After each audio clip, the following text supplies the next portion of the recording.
Hey guys, welcome to the latest episode of Beyond the Tape. In this episode, we are chatting with someone cool about something really different. Answered a bunch of listener questions and went down a route of mine. Please bear in mind that we did record 40 minutes. We saw some dickhead forgot to press record. It was me. So if the first bit sounds a little bit rehearsed and rushed, it's because we've already been through it all again. Thanks so much to Sian for being an absolute legend when it comes to redoing it. She took almost 2 hours out of her day for this one for a 1 hour episode. So thank you so much to Sian. Before we get on to the episode and what it's about, let me just move on to our sponsors. Again, thank you so much to Canyon for coming on board this year. They've been a huge supporter of the podcast. They just released their new gravel bike. It is absolutely killer. It's an absolute weapon. Go and check it out on their site. Go and have a look at all their gravel bikes, their road bikes. They do a bunch of stuff that's outside the mountain bike market. Don't forget they are actually in Australia. All the service and support comes from Australia, and all those guys are, Australian born and raised. Sick bikes. Go and have a look. Let them know that you went there because of me. If you want to keep your mountain bike running smoothly and tracking the ground better than ever, make sure to hit up NSDynamics. Those guys are the best when it comes to suspension servicing and also finding solutions for all your servicing needs. Some people might need a lighter tune. Some people might need a heavier tune. You're struggling to work out your spring rates. NSDynamics is going to have a solution for you, along with all their amazing products from Olin, Stevio, Four-Sprung, bunch of other cool stuff as well. Don't forget as well, 2Up Bike Code. They are supporting as well. They've got the Jumonte Tech bike lubes. I just got a fresh bottle myself. Love the stuff. Barely even have to lube my chain now after a few lubes. The first lube takes, it doesn't last as long. But don't worry, as you kind of stack it up on there, it keeps on getting better and better. Obviously, it gets to a point where you need to degrease the chain and do it again. What I've found is doing it one night, doing it the second night as well without riding it in between just helps get that nice solidified layer on your chain. Barely have to touch it for the next few rides. It's amazing stuff. Really, really blown away by how it works. They also do factor components, factor stems, factor wheels, Noble wheels, bunch of cool stuff. So go check out their website because no doubt I've missed something. Huge shout out to Dirt Surfer as well for coming on board. They've got a new code. If you use Beyond the Tape, all in capitals, you'll get a 15% discount on a 100% Australian made from recycled materials, rad designs, strong as anything mudguard.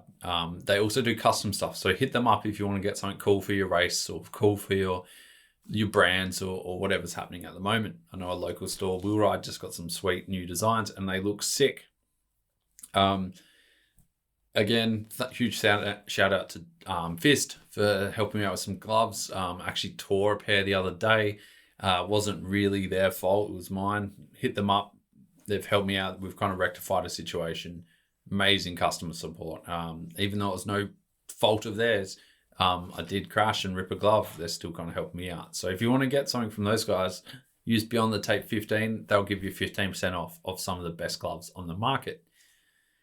We also have Crush. Those guys are killing it as well. Just realized I had a full can of Crush afterwash spray in my shed, even though I thought I ran out of it all. That's going to get my bike glistening. So stoked on that.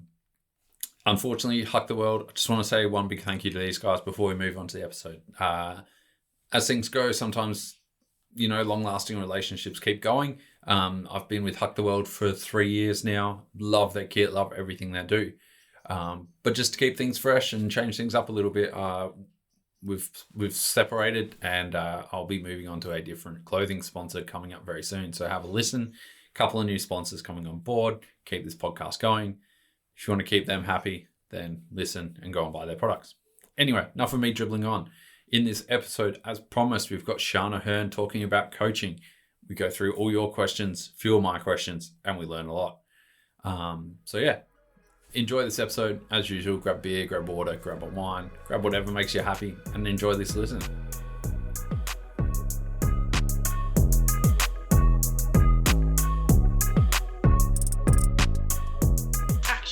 like embarrassing as fuck. Sweet, Sian A'Hern, welcome to the podcast. Hey guys, thanks for having me. Have you been here long? For those who want to know, someone didn't start recording like 40 minutes in. Yeah, some dickhead recorded on everything except for the audio. All right, redo. Oh man, I'm not going to hide the fact. Brad, so as we were talking about for 40 minutes, we're going to talk about some training and your racing schedule. Last year, you were one-time national champion. This year, you're two-time national champion. How are you feeling about that, and how was your race down in Medina? Happy about everything. I guess the whole last 2 years have been awesome, and I think I'm really starting to find myself on a bike. And yeah, I think I'm so stoked to have gotten two-time national champ. I think it's been a big dream of mine since I started racing, and yeah, to do it last year was almost more of a surprise, and then this year for it all to kind of fall into place again was awesome. Yeah, it was definitely harder coming into the second race with a big target on your back and, wanting to do all of that again. And, I think I really wanted to win. I was really motivated to get that done. And yeah, so I'm really, really happy. Sounds like you've almost rehearsed these answers. It was a pretty sick race. Really good event to see happen. Between like last year and this year, though, you didn't have much racing going ahead. Was it kind of nerve-wracking to come back into it? Yes, yeah, definitely. I guess not knowing where I was sitting or not knowing kind of, if who was racing what and how people were riding and racing, and that was really nerve-wracking in my sense, and just more of the unknown.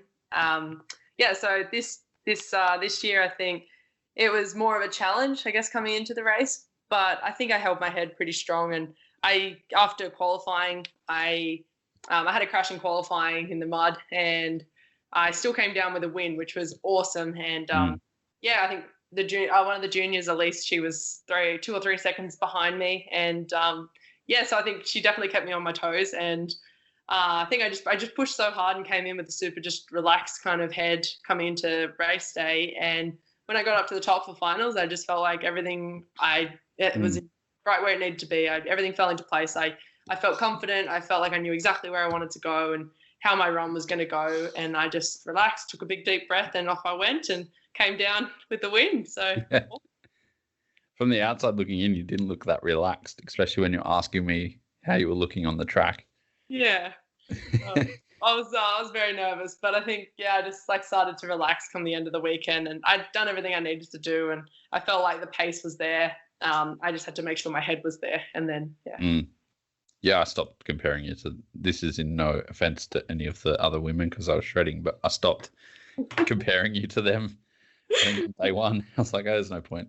No, I just felt very comfortable, and I think it really helps. Like, I was just doing laps with some of the boys, and yeah, it was really good. Like, just a good vibe weekend, and or week, I guess, and just good racing, good everything, good atmosphere, everything. It was good. I forgot to ask before, but did you race the enduro as well, or just the downhill? Funny enough, actually, a few months before national champs, I was planning on racing cross country national champs as well, and all in the same week. I kind of pulled out maybe 3 or 4 weeks before nationals, and I was super stressed with it's a new track for the downhill and the cross country, and I was worried that if I was to be so tired coming into racing for downhill, I didn't want to lose my sleeve over me being tired and making a decision that was not the right one. Rather, if I lose it for the right reason, I'm happy with that. Like, I gave it all my all and everything was good. But so I didn't plan on doing the enduro because of that. But yeah, and then I probably could have, now looking back, but it would have been a pretty big, 14 days of riding or something. Oh. So yeah, I saw like Shelley, she was ruined by the end of the week, and it was fun riding. I don't know how they did it. I was about to say, like, Connor, her, like Timmy Eaton, all those guys that have been there for 3 weeks just look wrecked. Oh, I could not imagine riding for that many days in a row, and hard riding too, not just a walk in the park. It was brutal. Also, after last year's event, you kind of went out on your own and started your own like personal training kind Yeah. of gig? Yeah, so just after all of that, so I've been working at my parents' gym for the last 4 to 5 years, doing personal training, and I think I've learnt so much doing that, and I really enjoyed that.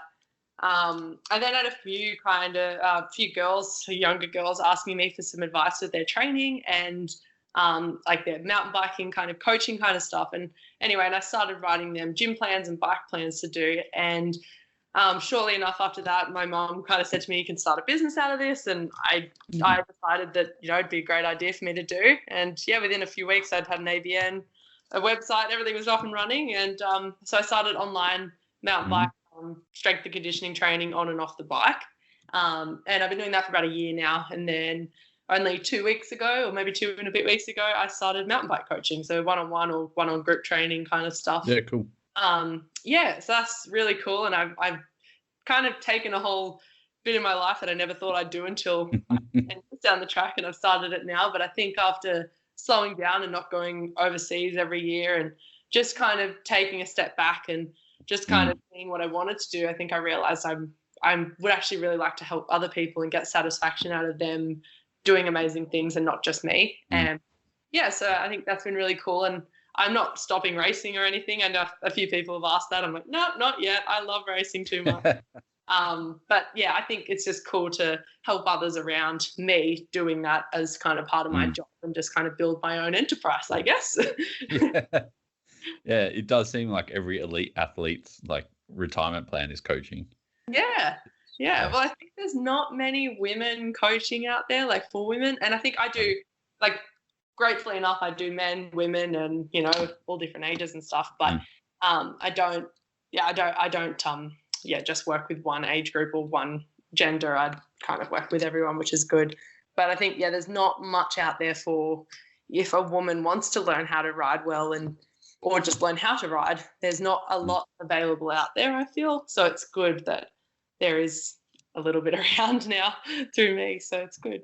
I was thinking that when I hit you up about coaching like the other week, I was just like, it hit me that almost like 99% of coaches are men. Yeah. I think it's cool. And I guess like everything I've learned is not just women specific or men specific. It's all, riding a bike is so, everyone can do it. It's just, it's good because like, I think what I've learned, I can teach men how to ride quicker. And there's so much that so many people just don't know about racing or riding a bike.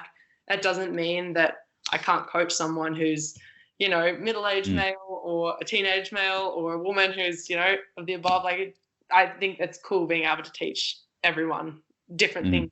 Everyone's got something to learn, even I do. So I think it's good if it can help you get better and get more out of your riding and racing. Oh, for sure. I mean, like Bruni, Troy Brosnan, all those guys still have coaches. Yeah, exactly. We all have stuff to learn always. The main reason I was thinking is like riding a bike down a hill at speed for the first time is intimidating enough without having perhaps an intimidating coach standing there as well. So to have like a lady coaching a lady can be helpful, right? Exactly. And I think like then they don't feel like I definitely not a judgmental environment around me. Like seriously, if anyone gets a little bit nervous, I'm like, I pretend I'm not even here. Like I'm not judging you. I'm trying to help you. So, and same with any of the women and stuff. Like I have a few girls that I've been mentoring and stuff who are quite young and just up and coming in under 15s, 17s. And yeah, I'm like, just talk to me. Don't be shy. Like I'm a person too. So yeah, that's kind of cool. Just having that kind of, like someone who can inspire and help younger women and kind of come through racing. Yeah, it's sick.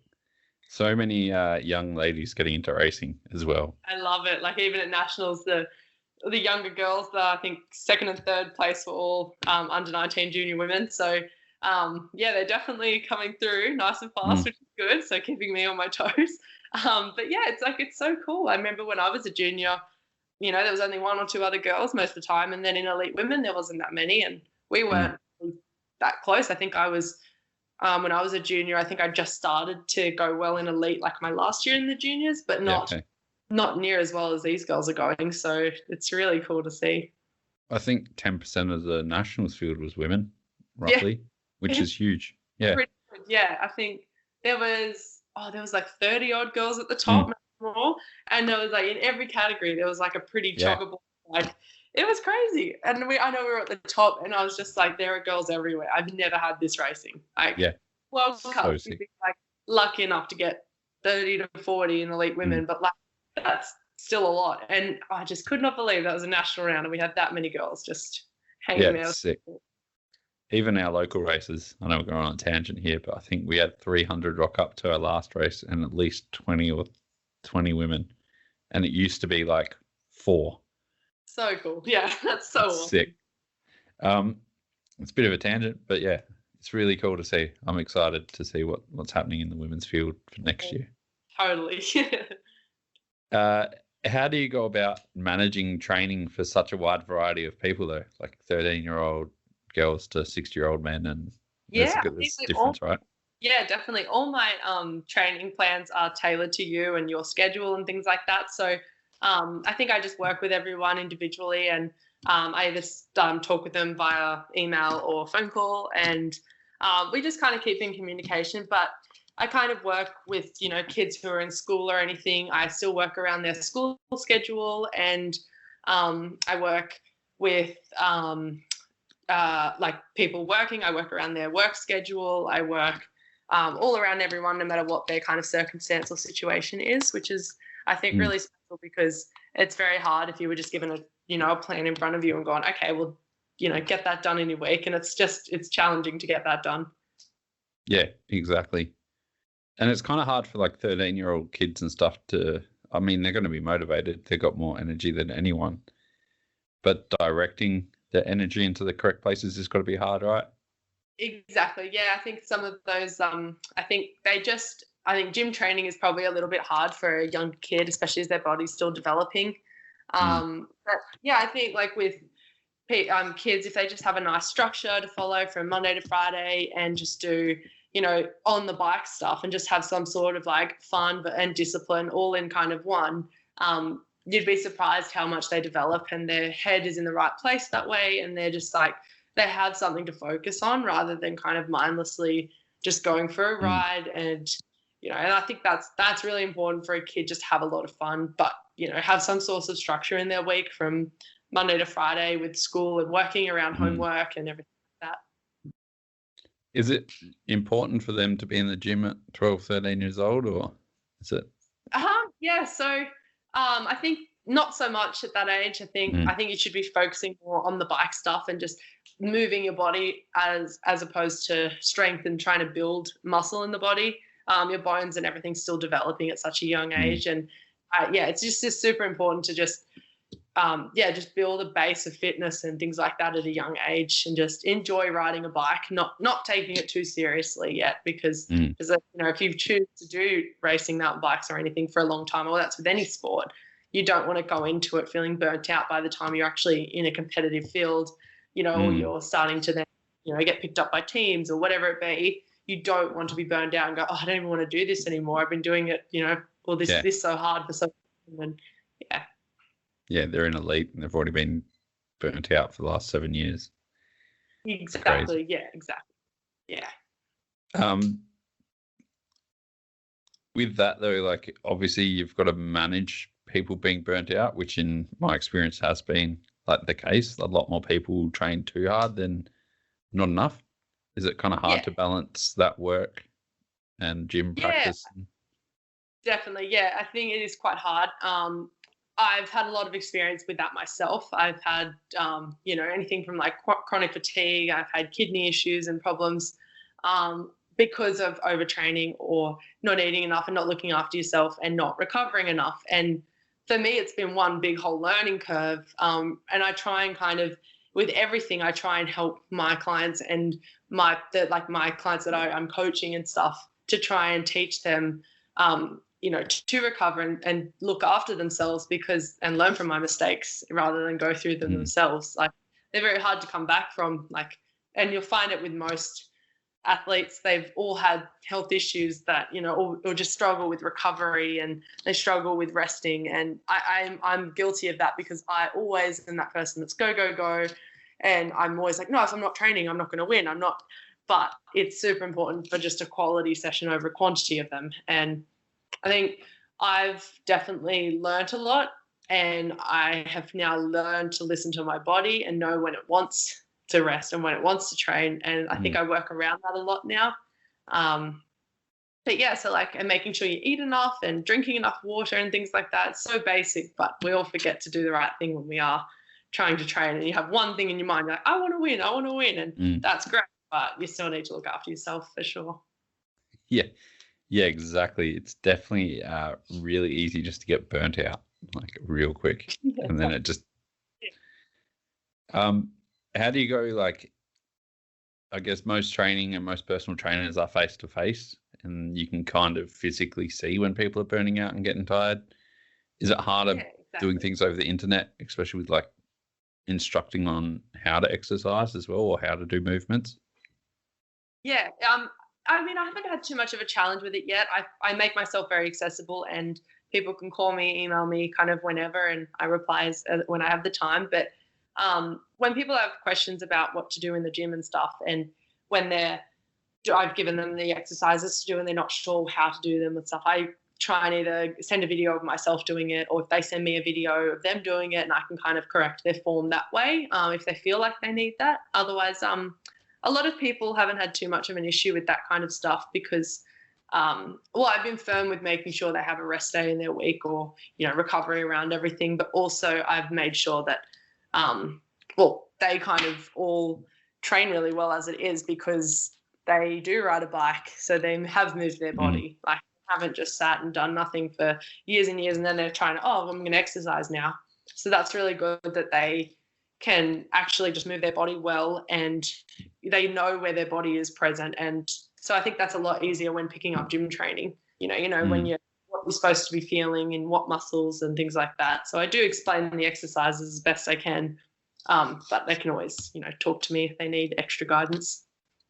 Have you noticed with like the COVID cycling boom that there are a lot more new cyclists? Has that kind of boosted your business as well, or have you seen that come?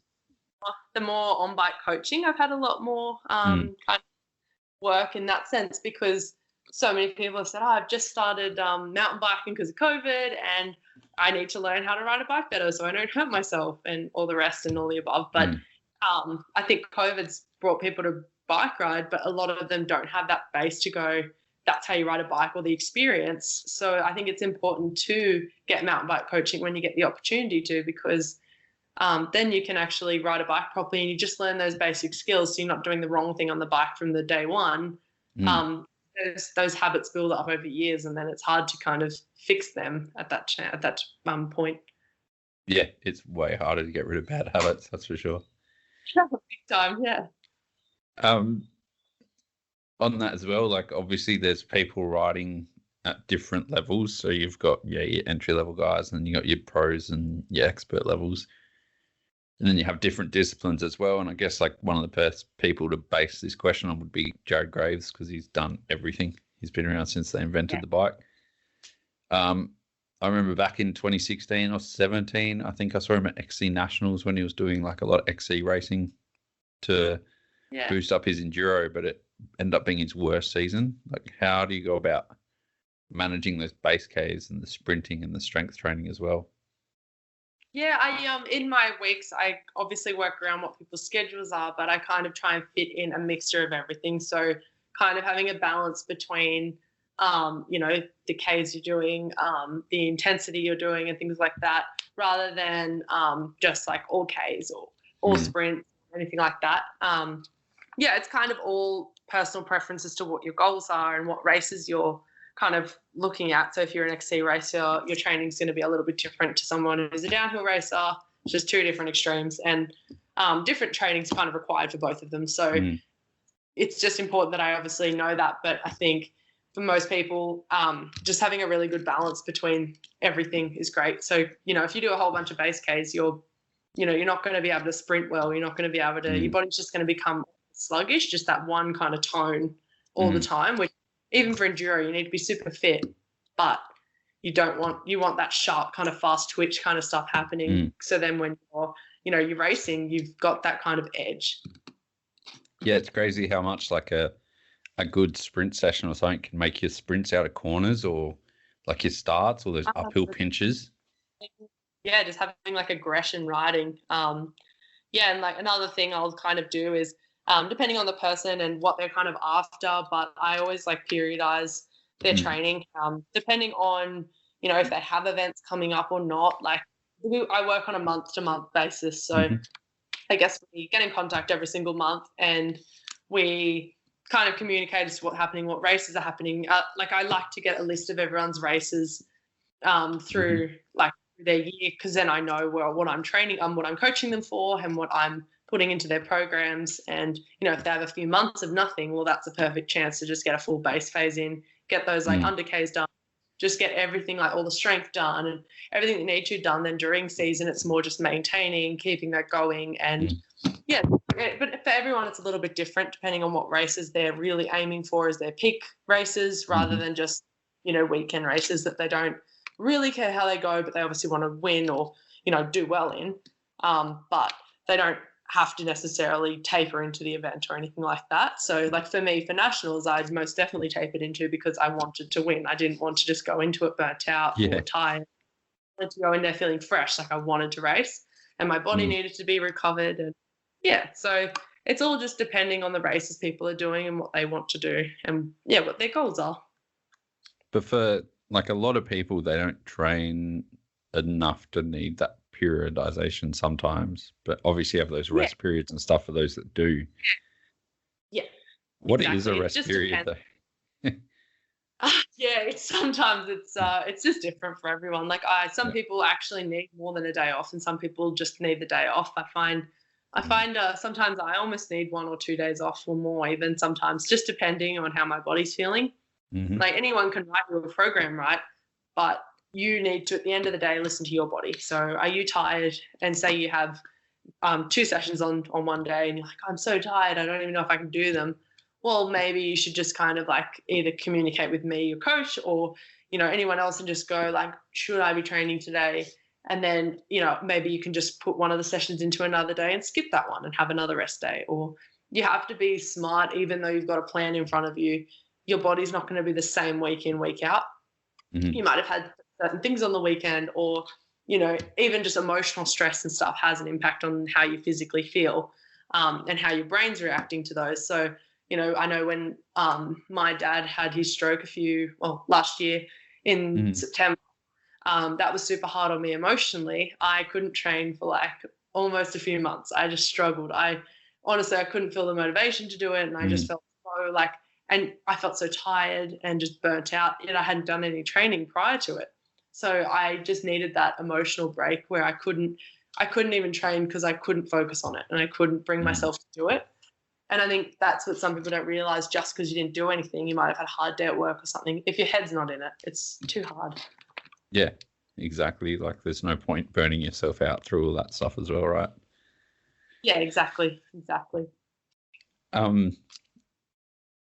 I guess, another thing I want to touch on as well is like there's a lot of on-bike training, but obviously you have off-bike training as well. And XC races and roadies and stuff see their arms as something just to hold their upper body up. But how important is it for cyclists not to just do squats every training session? Super important. I think like I've worked with you know, downer races, enduro, XC, and a few road races. I think they'll be very surprised if they build a little bit of muscle kind of all through their whole body, functionally and strength-wise, like a bit of everything. Especially like XC races, I've worked with a few closely, and they just could not believe they hadn't done as much upper body, because they just like, you still do crazy descents and like climbing and stuff, and being able to use your whole body with your bike is so amazing. And you just see your performance just go straight through the roof. Like I remember when I was gym training and then I started, my body changed, the way I rode a bike changed. I wasn't, you know, collapsing into my bars as frequently, and I just felt like I was so much stronger on the bike. I could last longer days riding, and I wasn't feeling like I'd fatigue by the end of the run. I noticed my brother and I, in most races, we will always kind of come good by the end of the race, whether it's enduro, downhill. Like the end of it is when I am at my strongest point. And I just believe that comes down to what we've done training, both of us for the last 7 years of racing, like we've just been consistent and always kind of just grinding every week, doing the same kind of thing. And I feel now we're actually making kind of progress in our riding because we've both reached like a point where we've got a really good base underneath everything. Yeah, exactly. You don't have that. You don't have to catch up at all. You've just got that nice base to rely on. Exactly. Yeah. And I think like injury prevention's been great. Like we've both had some injuries and I've had lots of injuries, but, I definitely wouldn't have come back from those injuries as well as I have without all the strength training I've done. And I think I've had a lot of crashes where I've walked away pretty fine. But yeah, and without doing strength training, I wouldn't even want to know what position I'd be in now. I think it's super important for everyone, no matter your discipline, really. It's something everyone should be doing. I think Brooke McDonald's definitely the best example of that. Someone that he should be dead, but like you look at what he's a weapon. Yeah, exactly. But like, he's so strong. You can see the power behind him, and it's like anyone who's got a good strength behind them, it's perfect. And obviously, flexibility is a huge part of that as well. So if your body can move out of the way, it's not going to snap. Like pretty simple. Definitely. And just having kind of your body move in all directions and not being stiff, with your shoulders or anything. Because when you crash, sometimes your arm's going to be back over here, your legs, you don't know how you're going to crash. And being able to move your body and not feel like you're pulling a muscle just doing so. I think a lot of strength training does help with mobility, I find. But just, I offer strength, obviously strength training, but I offer like stretching programs, rolling programs, mobility programs, kind of whatever anyone wants, really. I've just had so much experience over the last, 7 years of training that I can definitely offer a lot to people as to what's worked for me. And I think it will work for a lot of people for sure. And obviously like post-injury rehab as well, like that's super important. Like training is a big part of that. Exactly. And because I've like hurt a lot of my body parts, I've kind of learned how to either work around them. So when people are training with me, we can work around them. It doesn't mean that they can't train just because they hurt themselves doing this or whatever they've hurt. But also just knowing like a lot of kind of rehab stuff to kind of help build the strength back up in that body part. So I think that's really cool that I can offer that because I know a lot of people, it is a challenge, but also that's been something I've learned over being a personal trainer with my parents and working around my own injuries as well, just being able to work around them and not kind of let it stop you because you are injured. So much of your body that you still can use no matter what you've kind of hurt. So it's kind of good for anyone and injuries are going to happen in mountain biking. It's inevitable. So it's just to know that, if anyone was to work with me, they can definitely still work around all that no matter what, really. Yeah. And like, it's funny whenever you talk to like someone that's outside of the sport and doesn't like, maybe they play squash or table tennis or, a lesser or smarter sports, maybe for some people. You talk about like all your injuries and getting back from it. And they're like, how do you recover from that? It's like, well, you just make your body work. Just do it. You just, keep moving it. Because after an injury, it's challenging because you've had this, injury just mobilized. So, you've had a cast on your wrist or your leg or whatever, and you haven't moved it. You've been protecting it. All your fascia gets so thick and it's just stuck. Like it's stuck there. It just doesn't want to move. And the only way to get rid of it and free the joint is to move the joint because then it starts to like melt and it just like gels all together and everything works nicely and freely and blood's flowing through. But as soon as you mobilize it, it's tough to get it moving again. You're dealing through scar tissue. Everything's kind of just jammed up there. It's just a timing thing where you just got to keep pushing it, and just keep kind of moving it. And you got to let it hurt a little bit, not too much, just a little bit. I remember my surgeon talking to me about when I did one of my wrists. He's like, like sharp pain, do not you just stop as soon as it's sharp. But if it's dull, keep going and just keep trying to push it past that point. I guess over time you'll find where your limits are with that stuff. But it's super good to, to just kind of just keep moving it and just, let it hurt a little bit within reason. Yeah. And doctors, they always seem to be a little bit like cautious with that because I remember when I did my wrist, He's like, you probably shouldn't ride again in case you break it. And I'm like, but it's got a plate in there now. It's double as strong. There's less chance I'm going to break it. I can go harder. Yeah. He's kind of like, you're Yeah, definitely not a doctor. yeah, You don't with know how your body works. I know. It's like, most doctors, like, they're cautious, but they're cautious in the right way. Like, they kind of know what they're talking about, and you've got to listen through. If you work closely with a doctor and try and communicate as to what you do as a sport and where you're kind of at, they're probably more willing to let you do certain things because you've explained, rather than just going, oh yeah, I'm going to go back and just send off this. And they're like, what? Because they think we're crazy doing what we do. But that if you communicate that how you're going to start, and, it's all a gradual build when you come back from an injury. You don't just go straight and go race a race. You got to, get back into, it usually starts with a bit of gentle road riding, and then it goes, you just build up from there.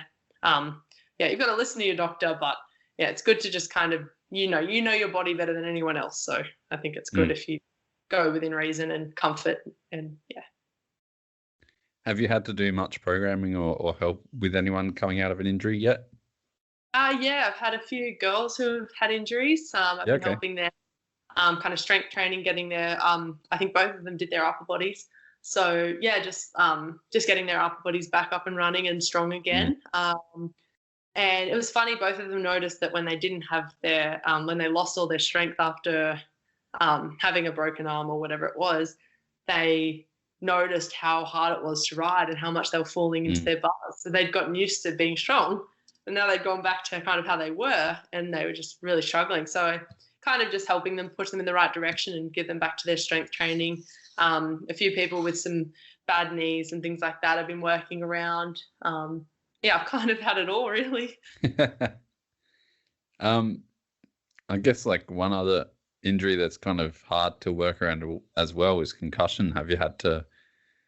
How's that kind of affect your training and stuff? Yeah, I haven't had any of my clients with a concussion as of yet, touch wood, but I think I've had a few myself, and they're one of those things that are overlooked sometimes, and people go, oh, it's just a concussion. But just because you can't see the injury, it doesn't mean it's bad. I kind of refer to it as, it's as if you've just snapped your wrist. Are you going to go and do something with your wrist, or are you going to rest it? Like, you need to rest and limit your screen time and stuff. I know these days it's a little harder than it used to be, but it's so important to let your mind rest and just like really let your eyes rest and just try and kind of limit the activity you do, so you're not putting your brain under stress.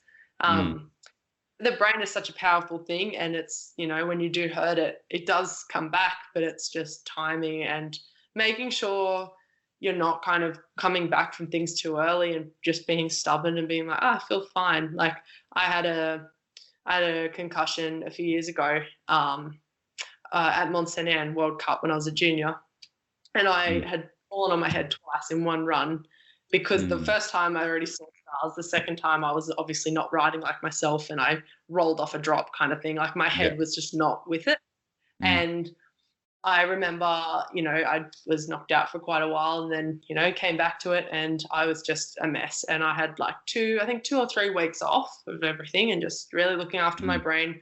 I got cleared by a doctor, and a week later I was in Andorra racing the World Cup there, and I crashed. But I believe that I wasn't ready to come back, but because I was clear, we're good to go. But I think that's when a classic example of listen to your gut, not just someone else is telling you what to do. Because I crashed, and I don't feel like I was making decisions quick enough. Like everything was coming faster than I was kind of taking it on board. Like things were coming at me too fast, and I wasn't with it. And I think it was awful. Like that's how I kind of crashed. And I just, ever since then, every head injury, I've just been like, take it easy and just, have them as much time off as you feel is necessary with the head. Yeah, it's a weird injury. Like the last one I had, I know I've had too many, and it probably contributed to me forgetting to press record. But like the last one I had, I just turned a corner faster than I had before and just leant in harder. And there was a tree at an angle to the corner and hit me dead on top of the helmet. Like it felt like nothing. But it did feel like someone just hit me over the head with a baseball bat, and I had my full face on, and it was all fine. Rode the rest of the day completely fine. The next day I spent 5 minutes looking in my office every half an hour. I kept thinking I had to go to my office to grab something, and I'd get there and it'd be nothing. And you kind of realize it took me a while to go, oh, shit. Yeah, And exactly. I think that was 5 months ago, and it's still not full. Like if I do too much exercise, like my day's done. Yeah, exactly. So it's important to let it rest, that's for sure. Obviously, like with gym training as well, like there seems to be this myth around like getting swollen and going in there and lifting heavy. Like all the dudes probably want to go in there and just deadlift, squat, and bench press as much as possible. Yeah. Is it like how hard is lifting heavy? Like how important is lifting heavy? And how do you convince people that they don't need to focus on just lifting big weights? Yeah. So I think with mountain biking and a lot of sports, I think it's very important to do functional training rather than just your strength training. Definitely a combination of both is really important. I think with all of my programs, I do a mixture between functional and strength training. Mm-hmm. Stuff that, when you're riding a bike, your body's just not moving in one direction. Like you're not moving just 1, 2, like that's it. You're moving around. You kind of got a whole different positions. Your body's doing everything. So it is important to do exercises that aren't just in your normal kind of single plane movements. Like my brother and I, we both do a lot of strength training and stuff, but because we do so much cardio, our bodies aren't huge. We're not, the muscle doesn't quite just pop out of you. We're still quite lean. Yeah. It was quite funny a little while ago. My brother and I were in the gym, and it's funny because we lift quite heavy, but you wouldn't know when you look at someone. They won't lift that heavy. And there's these guys with the weight belts on, and they're just like huffing and puffing and like grunting around the gym, and they're just lifting about the same as us, and we're just kind of like playing around with the weight, like it's not crazy. But it's just different. Like we aren't there to get huge. We're there for the strength and the performance gains rather than just the aesthetics of lifting heavy. I remember a while ago I saw, like obviously I see Troy around a fair bit, and I mean he looks like he just left high school, but I remember seeing like he's tiny, like legitimately small, and I remember seeing him do this exercise with his trainer Dave, and he put it up on Instagram. And I'm obviously a lot bigger than him, and I work out, or was working out at the time. And I tried the same weight and the same exercise that he was doing, and I just gave up. I'm like, nah, I'm good for today. It was insane. But not the size that someone who doesn't do quite as much high intensity cardio or anything and just kind of does that base cardio and their strength training rather than like what we are doing, which is, our heart rates are through the roof. We're, riding our bikes and we're moving so much, but then we're going to the gym and still doing that same stuff. But the one thing that we have over people who say just go to the gym, we kind of have that endurance where we back up week after week after week of the same, like the riding, the gymming, and everything. And that consistency is so important. Is that why you see like a lot of athletes in our sport get attracted to the CrossFit, the kind of that intense, multifunctional or multifaceted training style? Like you see like Adam Brayton, you see all that crew, like they all froth on CrossFit. Yeah, it is. It is still quite functional, and you are moving your body a little bit more, and it's definitely higher intensity, and they're like kind of big circuit training or things like that. All that stuff, it's really whatever works for you. Like, I incorporate certain things kind of like CrossFit, but then still with strength. Like, I have a very versatile program that kind of does a bit of everything, which is great. So you're not just really good at one area, because when you ride a bike, certain times you're going to be like moving fast, your body's just moving not in this one like single rep motion, but it's also really good to have kind of that time under tension when trying to get stronger. So I kind of play around with a little bit of that. I put it all to test on me, so you'll know if it doesn't work for me. And you can definitely notice it, and switching it up a bit as well is quite good. I've noticed like a friend of mine who listens to this as well, but he was talking about how he's always been lifting like low rep heavy stuff, and he went to low weight, high rep, and he was flogged. Like just doing that switch can sometimes just completely change. My brother and I went from like high reps to low reps once, and we were both just like ruined in the gym. Dad was kind of helping us then, and we were just like, "Are you joking? Do you want us to do this many reps?" Like some days he just like, "Yeah, just do 60 reps on the leg press." We're like, "Sorry, what?" You want us to? No, it's all good, and I think it's really great. Like it transfers onto a bike really well, being able to kind of have a mixture between your high reps, your low reps, and that kind of stuff, because it's good to kind of be able to do it all. And it all changes with each phase really of training, and you don't want to be doing 1 week high reps, next week low reps, depending on what you're doing. But I feel like you want it to be like 1 or 2, 3, even 4 months, depending, just like a gradual build to your races, like I was saying earlier. Yeah. Sick. I think I've asked everything I wanted to ask, so we might move on to I think I've asked everything I wanted to ask twice. I think move on to some some listener questions, not customers. They haven't bought anything off me. It would be rude not to start with this guy, Lockie McKillop from SRAM, aka Spin That Up. Awesome. Apparently he trains a bit. Yeah.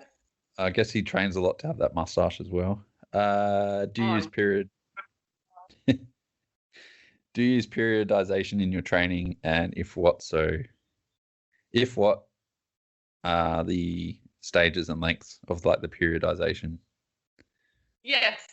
So depending on the person, I've kind of touched on this a little bit earlier, but depending on the person and what their goals are, what they're racing they do, I will work kind of closely with everyone. I think depending on what you're doing, if you're certain lengths and stuff will depend on the race, I guess, and depend on when you want to be peaking and how long your season goes for, because every race, like every discipline's got a little bit of a different season. And also some people, as we kind of touched on earlier, will need like kind of more in-depth periodization rather than someone who might just need kind of a basic kind of pre-season, in-season, and then off-season kind of training. And I tend to, like even my own personal training, I tend to do it within that kind of like the 3 kind of periods really. So you kind of have your base phase, and then in-season phase, and then after season, like off-season, I guess, which kind of works back to your pre-season. So, yeah. I feel like Lockie's probably the worst client to have for periodization, because he goes from racing mountain bikes then to racing road and racing gravel, and just doesn't stop riding. Yeah, there's a way of getting it all done. It's just, it's a matter of communication and just having everything written down. And if it's all in front of me and someone writes all of their races to me, well, I can definitely kind of create a very in-depth periodization kind of for their own training and their goals. But for certain people, they don't need that much in depth. They just need, the monthly basis, where I kind of personally, if they've given me their races, I can definitely change that for them and make that work for them. Yeah. We had another guy, Poe Black 27.5. So I'm guessing he doesn't ride a 29er. This is kind of like a good spot, like to ask about, how you mentioned your dad's health issues and stuff. How did you kind of go about finding motivation in those times when you felt like just not doing anything?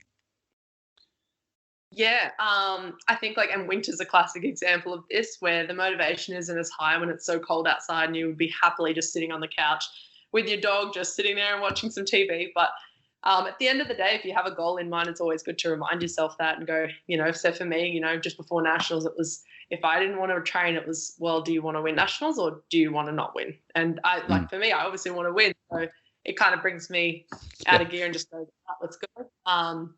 But then at the end of the day, you just got to kind of just do it. Literally just chuck your helmet on and whatever you need on, or just go out and just do it. Because the more you procrastinate, the more you sit at home and go, oh, it's just so nice, or I don't really feel like it. You're like, you've got to kind of know, is your body tired and, should you be resting, or are you just being silly and going, I don't want to exercise because I'm being lazy today. We all have lazy days. God, me definitely, always, sometimes, but I think I think the best thing for me is if I don't want to go out, and go for a drive somewhere because I've been working all day and I'm like, I don't want to drive. I'll chuck my helmet on and go just do something down the road. Even if I don't have trails near me, I'll go on the road and just go on my mountain bike and just do a quick interval session. Or, sometimes it's good just get out there and just go do something. Yeah. Otherwise, you stay home and you'll just feel annoyed the whole rest of the day. And so it is tough. There's certain days and certain times in your life where it's always going to be a little bit harder. But I think you just got to kind of do it. There's no secret answer there. No, exactly. My partner always says action before motivation. Not sure what that's supposed to mean, but it doesn't always work either. Like sometimes, just get out there and do it. Ends up being good. You end up more motivated afterwards sometimes. Exactly. Brody Terrell asked a question. I think he might be a little bit confused or his wording's a little bit off, but do you do strength or power training or both? So personally, I do kind of strength and power. I'll do between both, and I think like a lot of explosive work and stuff because you want your whole body to just be awake and be active. And I find doing like a strength kind of exercise straight into an explosive exercise has been really helpful. And it seems like it's really transitioned onto bikes, and I do a lot of that with a lot of my clients now, and they've really enjoyed it too. Yeah, I love doing box jumps after squats. It's one of the best. Like, it sucks, but that fatigued explosive power is next level. It's great. Yeah, exactly. And same with upper body stuff. There's lots of things you can do that are quite creative. So it's good. I love doing strength stuff when and that's when I'm changing my reps around for periodization. So that kind of comes into that kind of like your strength phases versus your base kind of conditioning phase and things like that. That'll change each time. Yeah. Well, when I was rebuilding my wrist, like farmers carries into light hex bar deadlifts, that was the worst thing I've ever done in my life. I remember when grip strength isn't great. Never fun. Yeah, felt like Popeye. How do you balance? My reading is amazing. How do you balance dedicated training sessions on the bike to enjoyable free riding? So, I guess how do you manage that? Yeah. So some of I've kind of touched briefly on all of this, I think, somehow and everything. But I think like I'm, especially with all the stuff that I prescribe to everyone and their training plans, I try and give them just as much fun as I do with their hard sessions. So, Sundays there might be a hard interval session, but the next day you've got, something a little bit more fun, and then it kind of balances out really well. And at the end of the day, if you love riding a bike, you're going to enjoy even training. And that's kind of the whole idea behind everything. You've got to love what you do. But even with my personal training, I train very similar to what I give to my clients. And that's kind of the whole theory behind all this is, I'm kind of putting it to the test. And if it works for me, I'm just kind of helping other people. And it's been good. And especially with, I still have my fun rides. So, I'll still do downhill shuttles with mates, or I'll still, go for a social ride with people, and I'm still getting my ride done. Say if I have, an hour to do that day of this, I still get that done, but it's just with a few friends. And it works out nicely because I'm still enjoying that social aspect of riding and the fun I really have doing it, but still getting all my training done. So I've found a good way of balancing that. And some weeks I do it all alone, and some days I'm, and some weeks I'm with people more. Also depending how I'm feeling. Sometimes I like the alone time just to focus on me and my training rather than being with people talking and things like that. So, but I find I always keep weekends pretty flexible for most people, depending around their work schedule. But weekends is that's the time when you probably more is going to happen. There'll be a race on, there'll be group rides somewhere, or you never know. There's always something kind of going on. So I find that's really good to keep still the fun happening behind everything, no matter how serious you are around racing. For sure. A bit of a skill related question here. What is the best way for someone to learn cornering skills? Book in with a coaching session with me. Yeah. um, no, I think definitely if you aren't able to do that, YouTube's not too bad. They've definitely got heaps of stuff on there. Lots of practice. Practice makes perfect with anything, really. But yeah, like there's lots of cornering tips.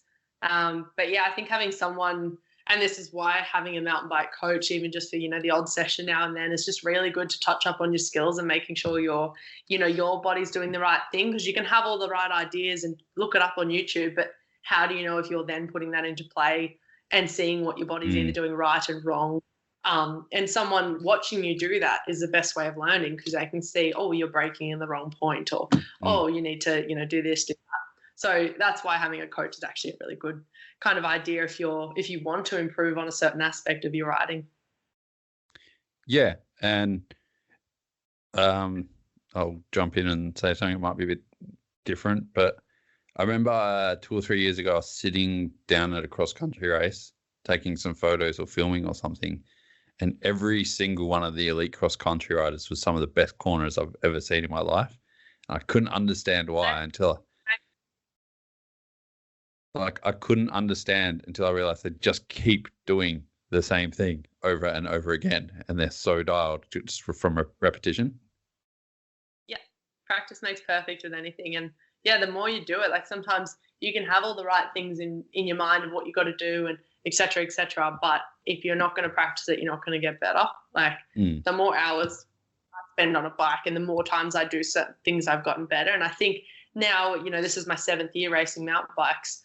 I feel like things are clicking now, and I'm focusing on all the little things that maybe I didn't do when I started racing. And I think now it's just over the time of, the last 7 years, I've just learned all these things, and now I've practiced. It's coming more naturally rather than me forcing it upon, especially with cornering, jumping and things like that.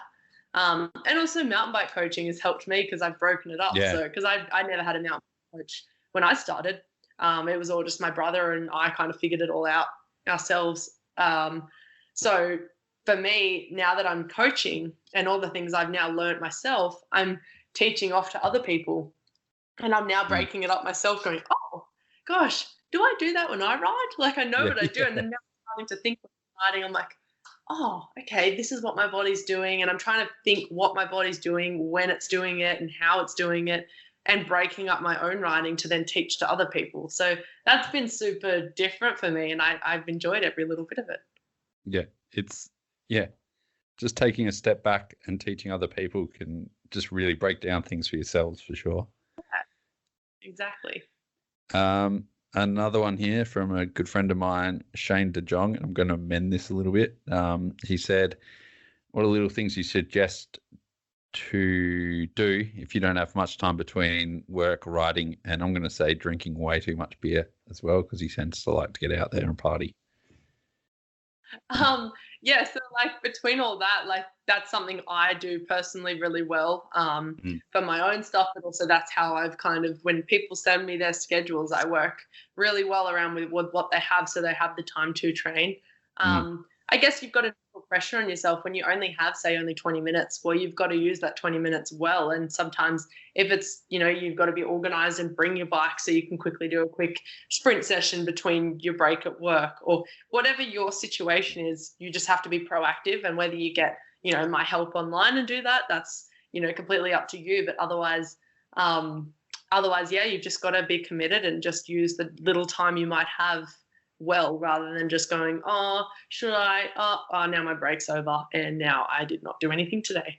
So, and sometimes it is hard. You're like, oh, I finished work. I have, an hour and then I've got to go home and do this. And you've got to go, well, I've just got to do it. You'll feel better for it. Then you get on with your night and you'll feel better. And sometimes you're going to be too tired and it's probably not going to work. But yeah, I think if you have a very consistent schedule, it's always going to be easier than someone who's, a shift worker.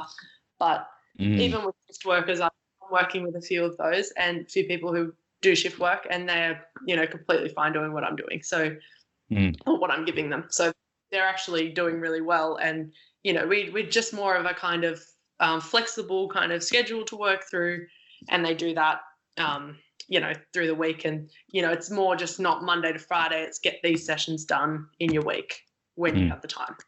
Yeah. Yeah. So it's all Well, that's the thing. It depends what your situation is and what you work and what you do. I must say at that point as well, like Shelley Flood has to be one of the most admirable like trainers like and riders that she's she working works in a crazy. hospital and does the weirdest shifts. Yeah, she's mental. It's crazy. Like, yeah, I think, and that's someone who has a very strong mind. Just being able to finish a night shift, go and get something done, even if it's small or big, and just get it done, then go have your sleep, or vice versa, sleep then do it. But I'm sure she's very disciplined, and she still does what she needs to do. So it's pretty impressive. Also a testament that flexibility will prevent injury as well. If anyone hasn't seen that photo of her at Bright, where my gosh. Like, scorpion. That was the ultimate. 2 Up Bike Go. Scott from there's asked, what percentage should you work on each muscle group for mountain bike specific training? So like legs, core, upper, everything. Yeah, so depending on where you feel like you're lacking, some people would rather just split their upper body and lower body. So just doing like it's like upper body session, lower body session. Then maybe if they really feel like they want another session in, they can either do another upper body or lower body, or like a full body kind of more functional session. Or there's lots of options, and it's really just what you want the most out of. I tend to do like split upper body, lower body, and that way like I'm kind of getting push-pull motions in all my sessions, rather than just doing like just focusing on like pushing for one session and then pulling for one session, and that would be like full body. But then it again depends what you would rather. So it's all personal preference, but I kind of feel like you should work all of your body fairly evenly, especially being a mountain biker. You're going to use a lot of your body, and you're not just, if you just use your legs, it's always too hard because you're riding your bike, and that's pretty much a leg session every single day of the week. So I find it nicer, and if anywhere on me feels like it lacks, it always seems to be in my upper body that needs the extra little bit of work. So I'll, for a while, especially after some of my upper body injuries, I did 2 upper body sessions a week, 1 lower body. Did that for a few months, and then started to feel like I was at a good place. So I started then with full body instead of that extra upper body. And then sometimes when I feel like my legs need the extra work, I'll just 2 lower body.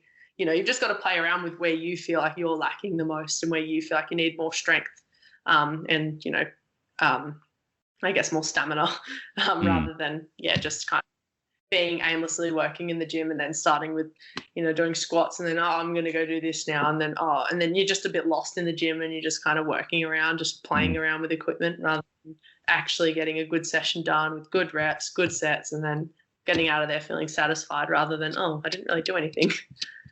Well, that whole like split body thing was like the Schwarzenegger revolution, right? Like the whole splitting up arms, legs, everything like that. Whereas beforehand it was pretty much what we're doing now, which is full body, right?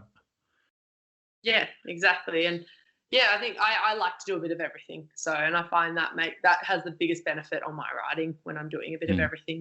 If I was working out just for aesthetics, I'd be splitting all my muscle groups up a lot more, but I'm not for that. I'm training for performance. So it's very different. That's more Kai's kind of thing. And last question, we'll go to legs 11. I suck at recovery weeks. How and what do you do to recover? I think we've covered this a bit. I touched a little bit on a little bit earlier, but I think when I'm working on recovery, I'm just making sure I'm prioritizing that after my sessions. So getting fuel after your sessions. So, don't let yourself go hungry after a session just because you're like, I didn't eat. Like, no, eat food. You'll actually feel more satisfied. Your body needs the recovery at that point, and you'll find you don't pull up A as sore, B as tired, and C, and then ready for the next day ahead of training, working, or whatever you're doing. So food is super important for recovery, and not trying to starve yourself or anything, just making sure you're eating adequate amounts of everything and a good balance in your diet. But also when it comes down to that, it's with your recovery, super important just to get enough sleep every night, drink enough water and all that kind of stuff. Just the basics, that we've all been drilled into our heads from the get-go, as well as making sure you're, doing your rolling and stretching, when you get the chance to, and not letting your body stiffen up, because that's always going to help when you finish a session, that you're not so stiff. And then as well, just making sure you're not overtraining. It's something that a lot of people do, and I've been there, done that, and I've only learned the hard way. So I think it's very important that people try and learn off my lessons and just don't overtrain. Just go when you feel is enough. And usually, if you do the session that is, if I've written for you, or if you do a session and you feel, okay, that was quality, that's a good session. Not one that you've gone, oh, I barely made it through that. That's not a good session. That's a session you're like, well, I probably didn't have to do that long. Like, you want to feel energized and happy after, a bit tired. That's normal. Gosh, some training sessions, I'm like, I don't even know if I'm walking now. But I still feel good after it. Like, and I don't feel ruined. I've had days sometimes where I have trained and I've gone, that was a rookie mistake. I shouldn't have trained. I should have rested and then gone the next day and trained, because then I had to have a day off. And so I think it's a learning curve, recovery. But I think more people need to learn to have the quality over quantity and not feeling guilty, because it's very easy to feel guilty. Yeah, exactly. And it's, I guess, if you're not an elite athlete, you don't have to train like an elite athlete and expect to be at their same. Even some elite athletes, they overtrain. Like, everyone needs to just realize that, you just need to have quality sessions through your week and try and get, certain sessions done. And the free time then you have outside of that should be spent recovering and looking after yourself, or doing other things that you love to do. Exactly. No better note. Good note to end on. Thanks. Where can people find your training sessions or get in contact with you about perhaps getting some coaching or some training? Yeah. So I have a website, so that's siana'hern.com. Otherwise, and my email and phone number's all on there, so people are able to just give me a phone call or an email if they wish to. Otherwise, I've just made an Instagram for my coaching. It's Sian A'Hern Coaching. Again, on Facebook as well, Sian A'Hern Coaching. Otherwise, I have my normal Instagram on my athlete account, which does have my email on there and a link to my website. So if you just visit my Instagram, which is Sian A'Hern, you'll be able to kind of get everything off that. So, and I think I'll eventually have like a booking system for my mountain bike coaching. But at this point, if you just get in contact with me, we'll be able to kind of sort something out. Is that mainly in Canberra, or where are you kind of operating? Happy to kind of walk around something, but at the moment and at this stage, it's all just based in Canberra. During my week and weekends, I have the time available. Sick. Cool. Some people might be flying over there to get some coaching. Yeah, sounds good to me. I love it. I'm enjoying it. So, I'd be super keen to take on some more clients and some more people coaching, and just try and get more people to get the most out of their racing and riding, and teach people all of the experience and all of the things I've soaked up over the last 7 years, and kind of share that and help people become better racers and riders. Sick.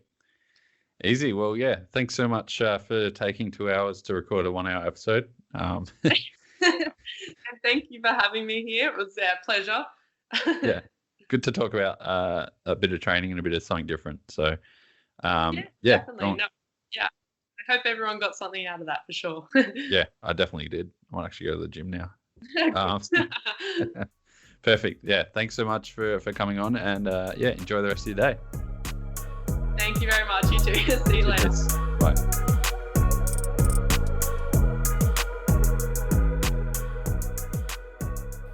Thanks so much for listening to that episode. I hope you enjoyed it as much as I did. Bunch of cool information coming in there from Sian. Whether you're a 12-year-old, 50-year-old, man, woman, whatever, you have got some good information in there. There's some really cool stuff on periodization, and I learned a bunch. Thanks so much again to our sponsors, Canyon, 2 Up Bike Co, Dirt Surfer, NSDynamics, and the list is getting long. Fist and Crush for keeping this thing going. Don't forget to head out and just, shop with those guys, have a look at their products, keep them stoked. Thanks everyone for listening and supporting the podcast. Don't forget to go like, subscribe on YouTube, follow the Instagram account, subscribe to the the channel, and most of all, spread it with your friends. You know, it's not COVID. Let them know how good the podcast is. It's not going to infect anyone too much. Spread the word, get some ratings. Love your work. Until next time.